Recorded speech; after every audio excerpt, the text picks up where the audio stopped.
Hey guys, Lexus Driver here. Welcome to a new video. Now, on this video, this is I've already showed you guys these AI generated images right here. I actually came up with a fanfic with the help of AI. I'm gonna read it on my other screen, so everything you're gonna be seeing on this screen is gonna be according to the fanfic I have, according to Google AI. Uh, I've thought of making a fanfic with the help of AI. Anyways, here we go.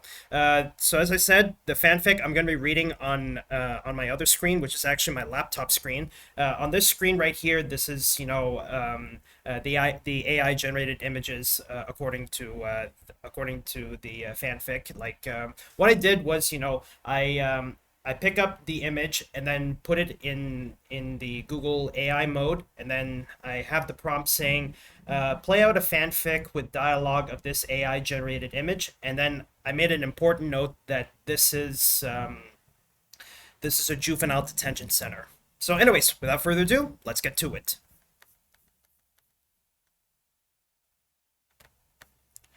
Okay, here we go.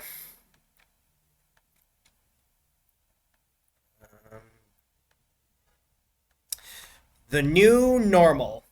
The fluorescent lights hummed. The fluorescent lights hummed a low, irritating tune, bouncing harsh white light off the concrete floor of the intake room.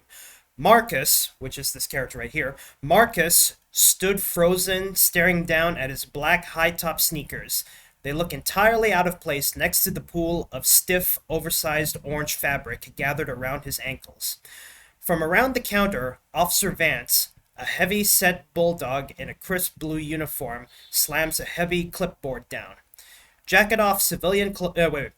Jacket off, civilian. Jacket off, civilian clothes on the bench. Vance barked, his voice echoing in the empty room. You've got 2 minutes to change into the scrubs. Snap to it, kid. Marcus swallowed hard, his gray fur bristling against the cold air of the intake unit. His hands shook as he pulled his orange shirt over his shoulder, trying desperately to mask the tremor in his fingers. Does my mom know I'm here yet? Marcus asks, his voice barely cracking above a whisper. Vance didn't look up from his paperwork. Your legal guardian was notified when the transport van left the station. Right now, your main focus should be following instructions. Pants up. Marcus gripped the stiff, starchy waistband of the orange jumpsuit, slowly pulling it over his hips. The fabric was rough, smelling faintly of bleach and industrial detergent. He felt small, exposed.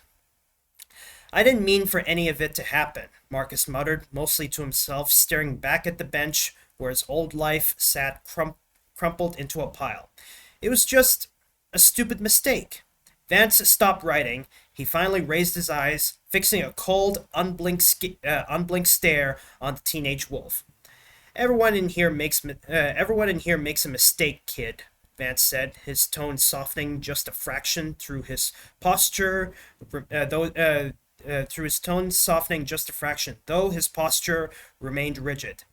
The difference is what you do after you put that uniform on. Now lace up those shoes, grab your bedding from the rack, and move down the hall. Welcome to Section B. Marcus took a slow, deep breath, nodding slightly.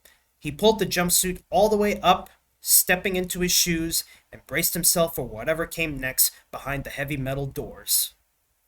Okay, so that's the first one. Here we go. Here's the second one. The heavy metal doors groaned open, and Marcus was escorted into the dim, claustrophobic corridors of Section B. The sharp click of tactical boots echoed off the concrete blocks. To his right walked Officer Miller, a stern guard who kept a tight grip on his duty belt. A few paces behind them was Officer Harris, her eyes scanning the dark, barred cells lining both sides of the hall. Keep your head up and your hands where we can see them, Marcus, Officer Miller ordered, his voice echoing off the walls. Eyes straight ahead, no looking into the other cells.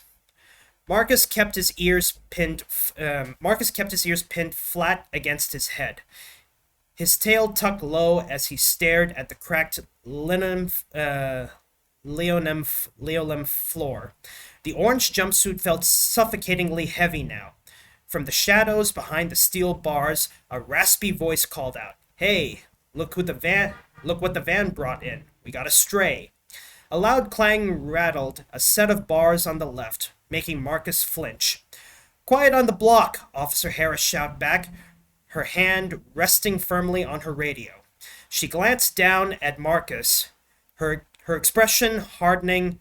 "Don't let them get to you, kid. Keep moving. Your cell is 203, right up here on the right." Marcus swallowed the lump in his throat.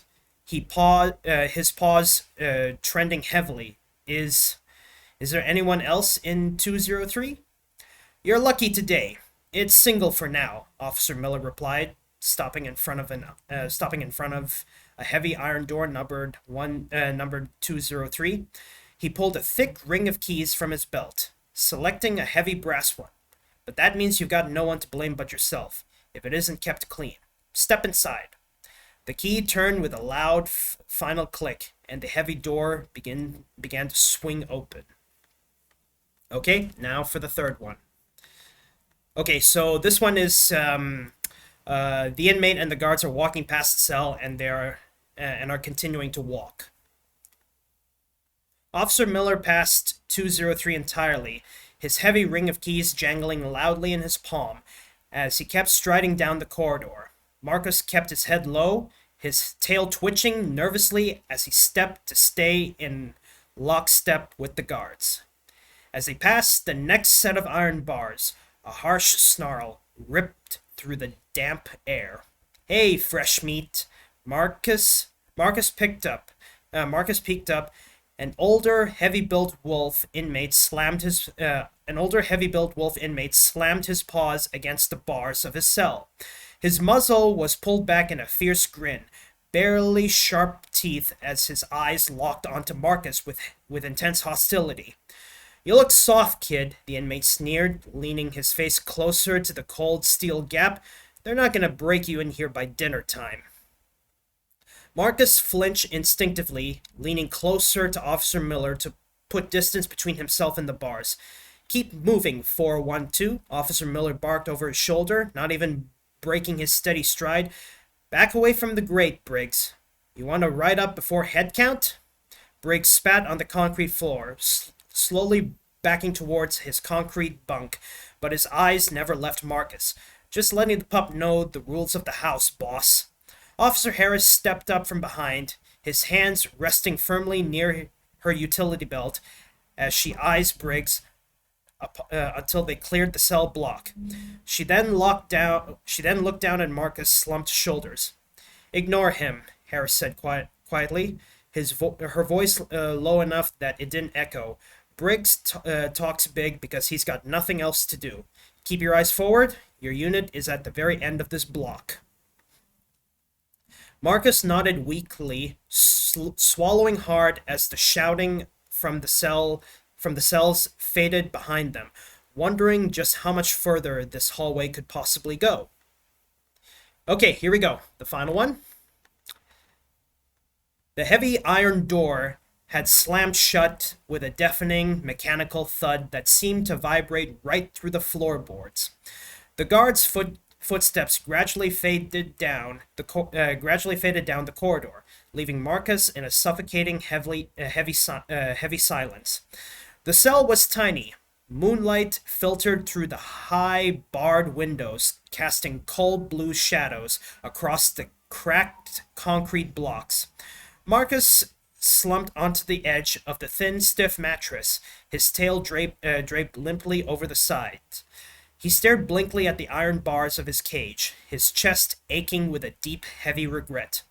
"Lights out in 5, people!" A guard's voice echoed faintly from far down the block. Marcus didn't move. He just looked at the plastic cup sitting on the concrete ledge, completely untouched. "Hey," a soft whisper suddenly drifted through the ventilation grid near the ceiling. "Hey, new kid, you still awake?" Marcus blinked, his ears twitching upwards. He hesitated, keeping his voice barely audible. "Yeah, I'm here." "Name's Toby," the voice from the next cell oversaid, its tone surprisingly gentle compared to the hostility of the main hall. "Saw you walk in with Miller. Look, don't let Briggs get into your head. He's just trying to scare the first years so they'll give him their dessert rations." Marcus let out a ragged, shaky breath, burying his face slightly in his hands.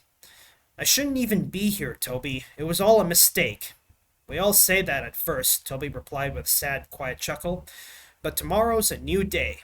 Just keep your head down, do your chores, and don't look anyone in the eye during yard time. You'll survive." The main overhead lights abruptly killed, plunging the facility into near-total darkness, save for the pale blue moonlight on Marcus's face. "Thanks, Toby," Marcus whispered in the dark, pulling his knees up to his chest as he braced for his very first night behind bars.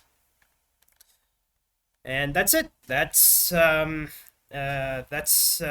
for the fanfic I have here on 4 sequences. So, from the intake release area to being escorted to his cell in the Juvenile Detention Center, and finally in his cell in the Juvenile Detention Center. Ooh. By the way, guys,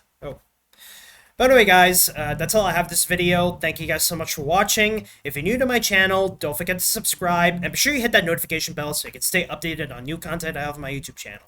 But anyway, guys, that's all I have this video. Thank you guys so much for watching, and I'll see you guys in the next video.